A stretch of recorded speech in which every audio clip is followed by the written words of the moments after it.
Hello, everyone. Welcome back. Today, we're going to talk about knees over toes.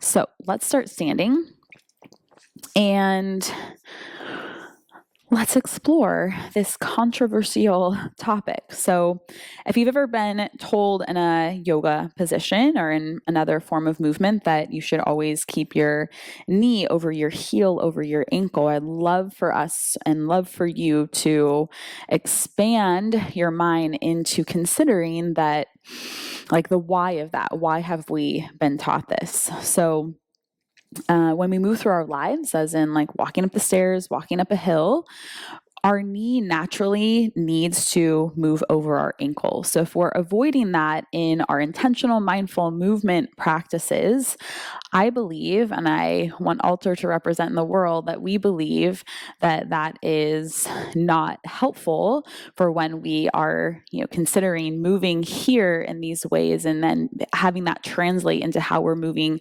out there in the rest of our lives.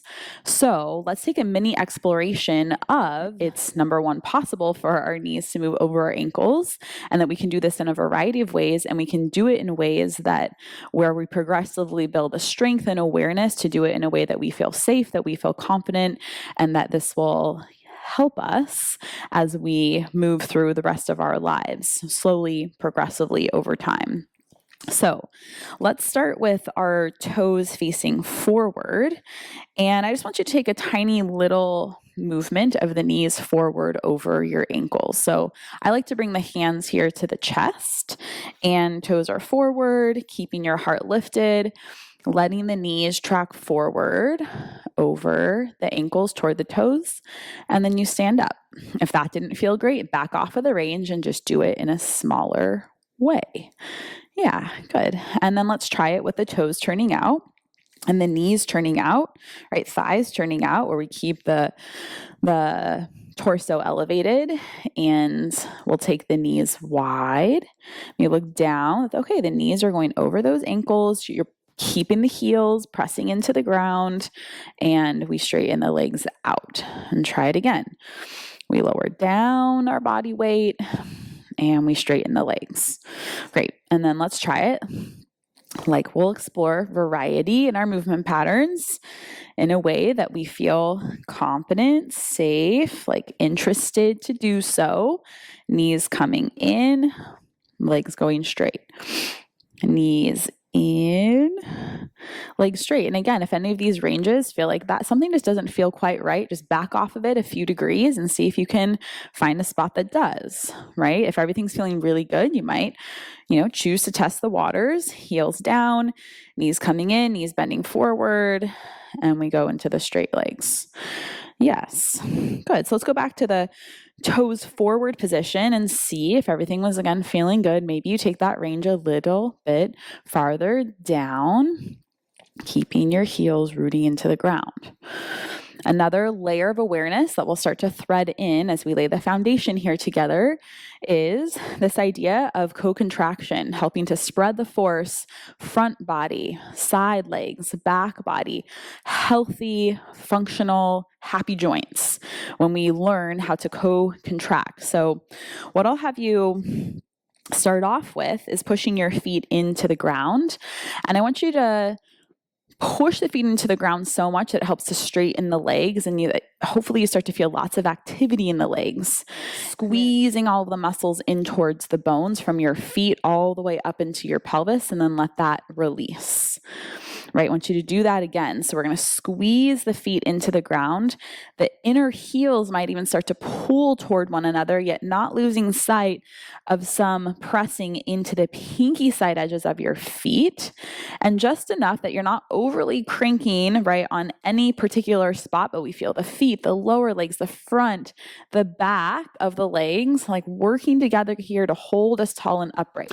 And then we're going to try to bring this awareness into a squatting down motion, with letting our knees go forward of our ankles, right, in a standing upright motion. So this action of our imagining that we're gonna, instead of just dropping your body weight down, so just do this with me, letting go of that awareness for a moment of the squeeze of the feet into the ground, right? We can just lower our body weight down and come up to stand.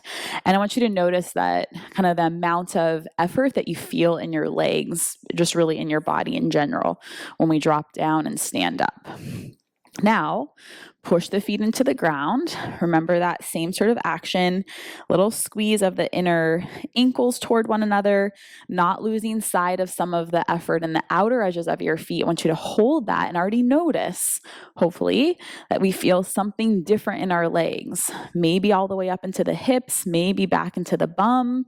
Now, can we hold some of that? And I want you to imagine that you're pulling your body weight down, pulling down, keeping your trunk lifted, and then push your feet into the floor to straighten the legs. And do that another time. We're pulling our body weight, our bum down, and then pushing the floor away to straighten the legs. And again, does this feel any different from what you did just a moment ago? Pulling, pushing. Good. Well, let's try it in this wide position. Same idea. As much as possible, where do we squeeze into the feet? How do we hold some contraction in our legs, the back, the front?